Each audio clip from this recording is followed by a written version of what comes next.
A new map, Gamepass, weapons, perks, features, and sweeping balance changes across the board. I'm Geeker Andy, and this is patch 7.0.0 for the Final Stand 2. This is a new map called Excavation. Good luck! The first new perk is Death Vision, a red perk that upon activating night vision grants you a 100% boost to your critical chance and accuracy for a few seconds. Afterwards, it is on a 45-second cooldown that only ticks down when your night vision goggles are deactivated. Additionally, this also applies to your melee weapon as well. The next perk is a red one called Critical Exposure, where after hitting a zombie with a critical hit, makes that zombie take more damage from all sources for a few seconds. Critically exposed zombies emit orange particles. It even stacks multiplicatively with other multiplicative damage debuffs such as Death Aura and Shredder.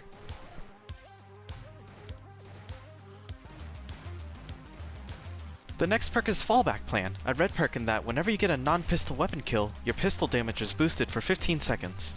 On the other hand, every kill you get with a pistol, boosted or not, will refill the reserve ammo of your non-pistol weapons. Perk effects from your pistol, such as Skull Combustion or Critical Shock, will also refill ammo if they kill. The pistol damage boost is considered generic perk damage and will stack additively with other generic damage perks such as Stopping Power or Glass Cannon. You cannot get the pistol damage boost from your starter knife, grenades, or deployables. The last new perk is Guns Blazing, a purple perk that grants a stackable buff to accuracy, recoil control, and movement speed whenever you get a kill with akimbo weapons. Dual Sight also counts as an akimbo weapon. Kills from perks like Skull Combustion or Critical Shock are also valid when done with akimbo weapons. There are two new free-to-play weapons as well. The China Lake is a mid-game launcher starting at 65,000. This launcher has the second largest base blast radius of any launcher in the game, only being beaten by the M79. The other new weapon is the M32, an endgame launcher starting at 135,000. It is a 6-shot revolver-type grenade launcher similar to the RG6. Unlike the RG6, however, it also has the speedloader upgrade, allowing it to reload all 6 shots at once. The new Game Pass is a pack called the Vietnam War Pack. It has 1 deployable and 4 weapons. The first item is a deployable called Punji Sticks, an early game damage option similar to caltrops or barbed wire with a unique ability to inflict 2 types of DOT with its upgrades. Fun fact, the Punji Sticks randomize their appearance every time you place them. The second item is the Type 56 Carbine, an early game rifle with a unique bayonet upgrade, replacing your starter knife when equipped, boosting its damage and range. Your starter knife upgrades will also apply to this as well. The third item is the K50M, an early to mid-game SMG with well-rounded stats. The fourth item is the M14, a heavy-hitting battle rifle with a large reserve ammo capacity that can be upgraded to be either fully automatic or more headshot-focused with a scope. The last item is the M202, the most expensive launcher in the game. With a starting price tag of 150,000, this launcher aims to make an impact through its explosion and fire damage. A few perks have been changed in this update.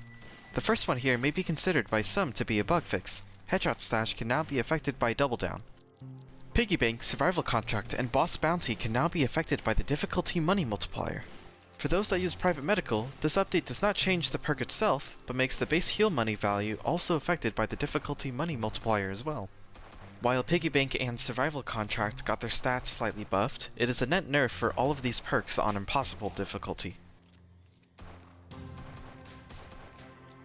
Regrowth Plus receives a 20% nerf. Charge Shot has been slightly nerfed at level 4, while the lower levels get a boost. Retaliation has been slightly nerfed.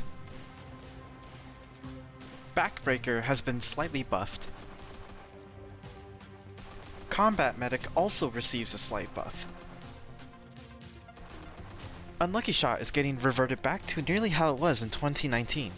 If your bullet had at least a 20% critical hit chance, every bullet you fire that isn't a critical hit will boost the chance that the next bullet will be a critical one. The game looks at this with the first zombie you hit, so a zombie with 2 DOTs under level 4 critical burn will actually count as at least a 20% critical hit chance when you hit them. Heavy Bullets is getting a rework. Both the damage boost and attack speed hindrance are now multiplicative and scale with the perk level. The accuracy and recoil increase have been set to 30% across all perk levels. This means Heavy Bullets is now DPS neutral, but the changes being multiplicative could make it useful. Critical Shock is getting reworked. The minimum cooldown has been increased to 2.5 seconds, and the cooldown has been changed from a linear formula to an exponential one. What does this mean for the player? If you take a look at this graph here, weapons above 393 attack speed will have a longer cooldown compared to before, while weapons below that will have a shorter cooldown compared to before. Headbreaker is getting a nerf this update, going from 6% per level to 5%. Many weapons received balance changes, some small while others got drastic reworks. First off, we have the pistols. The Luger loses its Lucky Shot upgrade, and the price of AP rounds has increased. A harsh nerf for 2 balance patches in a row, but perhaps a necessary one for being too strong across all difficulties. The revolver is getting a slight change. The Lucky Shot upgrade is more expensive, has only 2 stages, but each stage is significantly stronger. The M93R, however, is getting mostly buffs, price changes to the AP rounds and Skullbreaker upgrades, an extra upgrade level for the latter, a reserve ammo increase, and a new Lucky Shot upgrade. Overall, this makes its upgrade potential much stronger. The Desert Eagle got buffed, getting a base weight reduction and an extra AP rounds upgrade stage. USP, on the other hand, is getting a nerf. Its base damage and damage from the AP rounds upgrade is getting reduced, as well as making AP rounds and critical concussion cost more. The M1911 is also getting nerfed. Its AP rounds upgrade is less effective and costs more. The G17 and Tech 9 are getting nerfed as well, with reduced base damage and a price increase for their AP rounds and custom receiver upgrades. The Python is getting a buff, with an increase to its base damage as well as a price decrease to the AP rounds and akimbo upgrades, with a buff to damage from AP rounds. It now also has the Lucky Shot upgrade. The Scorpion is getting a dramatic rework to be available earlier in the game, with a huge price cut down to 3,500. With that, its base damage is getting reduced, as well as most of its upgrades becoming cheaper. One thing to know is that the Lucky Shot upgrade is instead scaling upwards, becoming more expensive but also stronger. The MP18 is being reworked to be available earlier in the game. Its base price is getting decreased to 4.5 thousand, and the base damage is getting reduced. With that, some of the upgrades are getting price cuts and others an increase. The Sterling is now dropping down to 6,000, with the price and strength of its upgrades following suit. The reserve ammo has been increased as well. Micro Uzis are scaling to be available earlier in the game, getting a price and strength drop to itself and its upgrades, but they also have received buffs with reduced recoil, more reserve ammo, better ammo efficiency, and increased potential strength in the Lucky Shot upgrade. The Thompson is getting a slight rework with a cost reduction, weight increase, and reduced recoil. Some upgrades have had a slight price change as well. The MP5 is being scaled slightly further, with an increase to cost and damage, as well as an increase to its upgrades. The UMP45 is getting an increase to its damage, recoil, and some upgrades.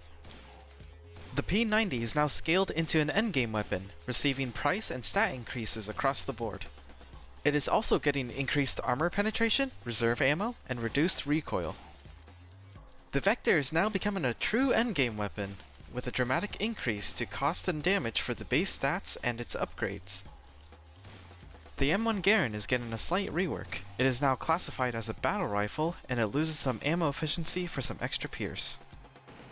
The M16 is dropping slightly in price and power, but gains some extra buffs for it, including pierce, partial armor penetration, and minimum ADS accuracy.